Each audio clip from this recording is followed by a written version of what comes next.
my family owns two adjacently located single screens in Hyderabad. That's Devi 70mm and Sudarshan 35mm.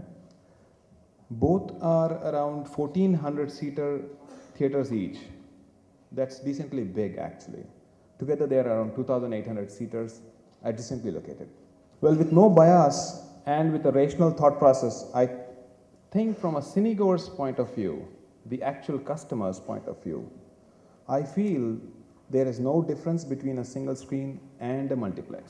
Single screens in theaters in India will never die. Would be that there would be no difference between a single screen and a multiplex at all when considering the actual movie watching experience. They are the same, big wide screen, color video, 10,000 lumens of light, surround sound, digital audio, and 1,000 odd people watching a movie together. There's not much of a difference.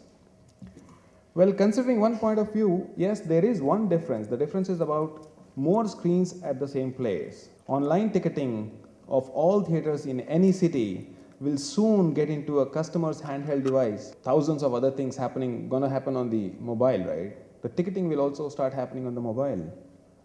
That will simply wipe out the difference between a single screen and multiplex. Well, that's to say about the coexistence of these two formats. I do not know much about the 3D format yet. Now, I'll tell you one problem as a single screen owner that I've been facing in Andhra Pradesh. Andhra Pradesh was very well known for well-maintained theaters actually. I do my best to provide the best service to my cinegoer at my two cinema halls. Best sound, best light, decently acceptable ambience, because it's been coming since 4 decades actually. The ticket rates are controlled by the government of Andhra Pradesh here. We cannot sell at more than rupees 50 per ticket. Me and many others like me started downgrading our services. We converted our air-conditioned theaters, which ran for 2 decades, to air-cooled around 5 years ago. Hundreds of theaters closed down slowly. Andhra Pradesh had close to around 2,500 to 3,000 theaters at one point of time. Today there are around 1,700. I strongly feel the government should start disassociating itself with respect to the controlling of the ticket pricing. It simply need not control the ticket price anymore. Well, if at all the government perceives the cinema as being a medium to educate people of its country on different aspects of life, etc., which was probably a decade ago, then such cinema content today is being delivered on the TV and many other formats. Cinema is being offered to customers on more media than just the cinema hall.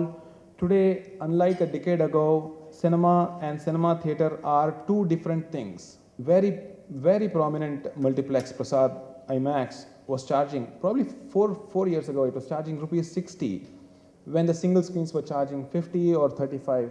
The pricing was very close. The pricing was very close to each other. Then thousands and tens of thousands of people started flocking towards the Prasad IMAX and PVR, etc., actually forgetting the single screens. Now, over a period of time, the pricing at the multiplexes started increasing by its own virtue. And we started seeing, since around 2 years, our crowd is getting back to our single screens. Meaning, since around 2 years, we started seeing our crowd back, who probably cannot afford repeated visits to a costly environment or whatever. Of the total state's revenue of 3.5 lakh crore, entertainment tax accounts to 1,000 crore or less. That's 0.3%. Keeping that in mind, the government should probably give us more freedom. That's what I would say. Thank you very much.